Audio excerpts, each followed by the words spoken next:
we are definitely going to talk about the upcoming short film, Dobara Alvida. So firstly, tell me, last year when we had a conversation, that time your show Bhagwani Bhag released, and it received so much love, right? It was such a celebrated show, and now again, at that time we were just expecting that the next interview we are gonna do, that's gonna be like face to face, but we are still in the same situation, and we are still doing this Zoom call and all of that. Gulshan and Swara, I'm asking both of you, how you guys are, it's been a year now, how you guys are mentally staying fit and staying hopeful. I'm doing quite okay, because I think I do realize my sense of my privilege, because I'm quite insulated and protected when I compare myself to a lot of other people who are in a lot more of a difficult situation. And I've been fortunate also that my family has not seen COVID. I don't live with my parents, but then they have been vaccinated. I've also got my vaccination shot, and we've been generally careful, keeping to ourselves, maintaining social distancing, and all the protocols that one must follow. But at the same time, like I'm a bit privileged. I can protect myself. We come from privileged backgrounds where we can survive the lockdown very, very basically. I think that there's so many people for whom the lockdown spells like a question mark on just basic survival, basic livelihood getting affected. But I think that said, this is a really difficult time, and I think that there is no protection anymore for any of us, whichever class you belong to, however privileged you are, from the tragedy of death and of losing your loved ones. And I think that has something that has visited us all, especially in this wave of the pandemic. Second wave. Yeah, whether it's, even if we're so lucky as for me, where it's not directly in my own family, but just friends, parents, friends, loved ones, people, colleagues, people you've worked with, relatives of very close friends.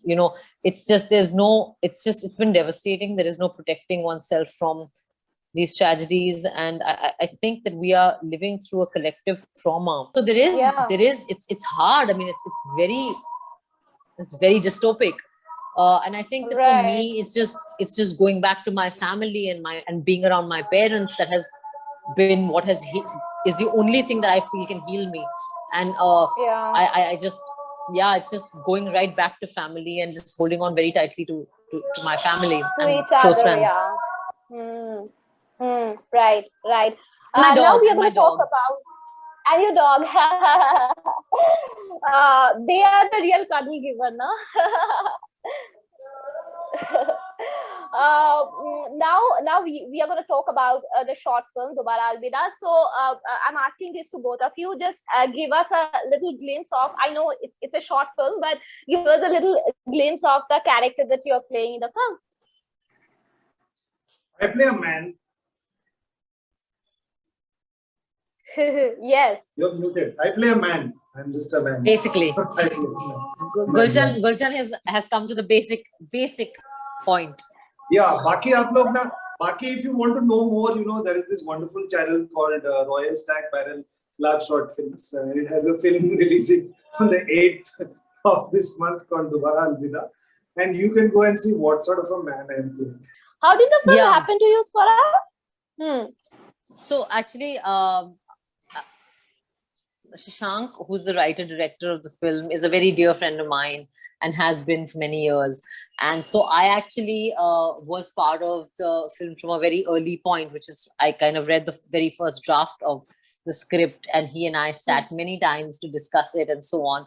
And he asked me very soon into this thing that, will you be ready to do this? Will you do it? And I mean, Shashank is someone who has stood by me through a lot, and I said, of course I will be standing by you as you take this journey, is this next step into becoming a director. But that said, I was quite struck by how nicely and deftly he'd written the script. As Gulshan says very correctly, when Gulshan described himself as just a man, he's not just being facetious. I mean, of course he's joking, but he's not simply being facetious, because the thing is that the characters are so universal. that they actually are just a guy and a girl. Like, actually, even if you didn't take their names, though in the film we do take each other's names, but even if you didn't take the names, it would not matter, because they could be anyone. And it's such a we keep saying this, that I don't think there's anybody in the world who does not have a memory of having said goodbye to someone they loved, and of experiencing that leftover residual emotion. So the film is also tapping into a very universal experience that we will all know what it feels like. And I think that was what struck me. I really liked, I liked the way he crafted that whole world, the whole scenario into this, shared Uber ride, which is again something that is so possible in our time today.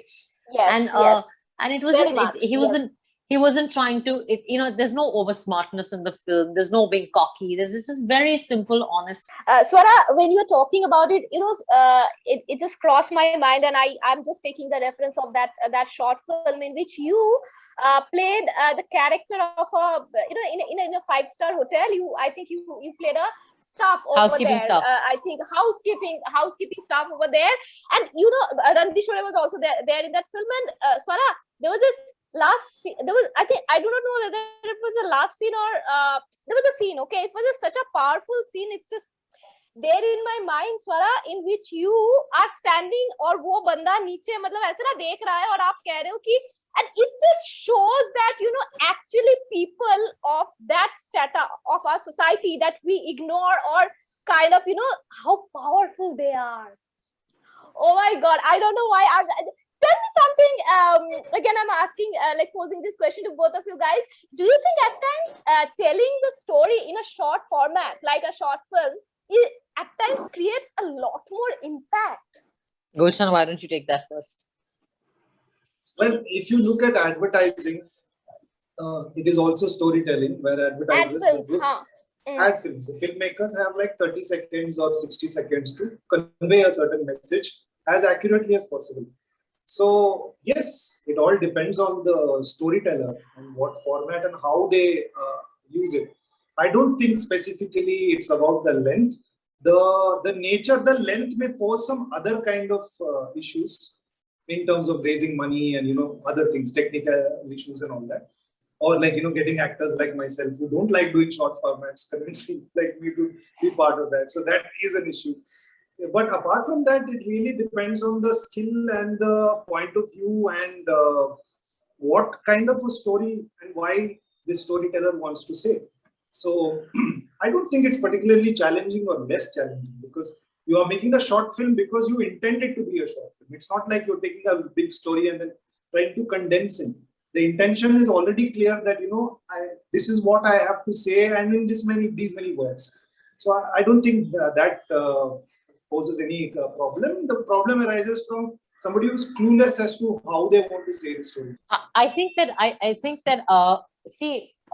it is true that the shorter formats, whether it's a poem, whether it's a haiku, whether it's a sher, and whether it's in this thing, 15-seconder or the advertising example that he gave for ad films. If your craft if you're good with your craft, you can make a very, very effective point in the short format. So it's a bit like the difference between a short story and a novel. Nobody is arguing that one is better than the other, because each format brings its own, format brings its own special qualities of what is good and what is worthwhile and valuable in that. I think that for me, what is the most effective thing about the short film format in today's date and time is, especially because viewing has changed and it's become, the viewing is a lot more at the discretion of the audience. They have the choice to start, to stop, to watch at any point of the day. It's not like you're going to a theater where somebody else is putting it on for you at an allotted time. So I think that in that sense, the short film is good, because it kind of, attention span is limited, time is limited for people. So it's able to capture that, that short attention. We'll have a conversation about this attention span sort of topic.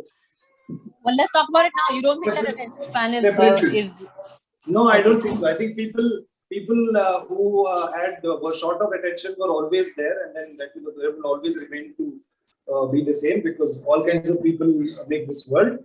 I think it's a bit of a myth that people have short attention spans. The way things are, the way things are consumed, the way things are advertised, or rather, way things are monetized, rather, like you need like more, like you need that 1 million views like today, and so I guess it's really pushed and pumped. We are digressing. I'm really sorry. But actually, But how would you explain the success of TikTok? I don't think it's an attention thing. I don't think it's an attention. It's like if it's good content, whether it's long or short, people will watch it. Now in 1 year, because a lot of things has happened, including the way we consume entertainment now. What do you think? What is going to be in future? Now I know you are going to say that nobody knows the future. I know that. But even then, I want to know that do you look at this whole thing, or what do you think? What is going to be the role of, what is going to be the role of entertainment or entertainer for that matter?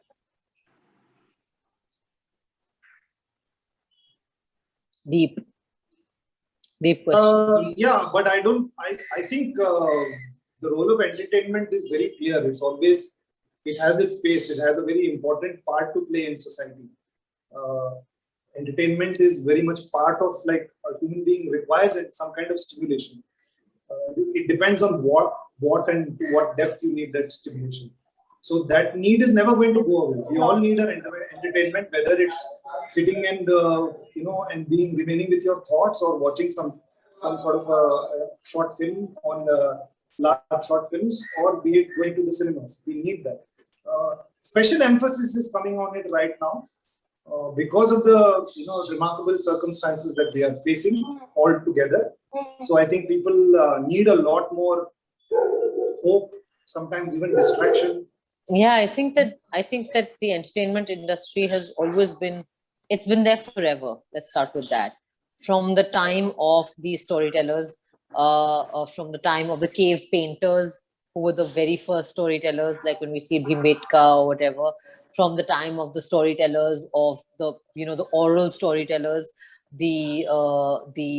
and I mean, that is also entertainment. So that industry, then whether it was the Nautanki or the Bhans or the Swangs or the different kinds of Harikatha or whatever, in every part of the world, it is existed, because, as Gulshan pointed out, that the need to connect, and to connect via stories, the need to connect and tell, the need to tell stories about our own lives, and the need to what is entertainment really? It's to see our own experiences, to see different experiences but familiar ones, to see to hear about mythology, it's all about people learning to understand themselves. And it's also at a very basic level, what is it? It is the experience of trying to make sense of life. I don't think that the entertainment industry will ever become irrelevant.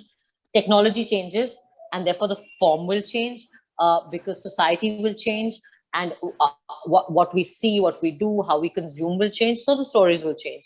I mean, very soon you'll start seeing content with masks coming in with the pandemic, because we'll start telling stories about this time as well, right? The thing that will change will be the form, the medium. But I think that the entertainment industry will remain, it will prevail, because people need to be able to catch a break, very simply.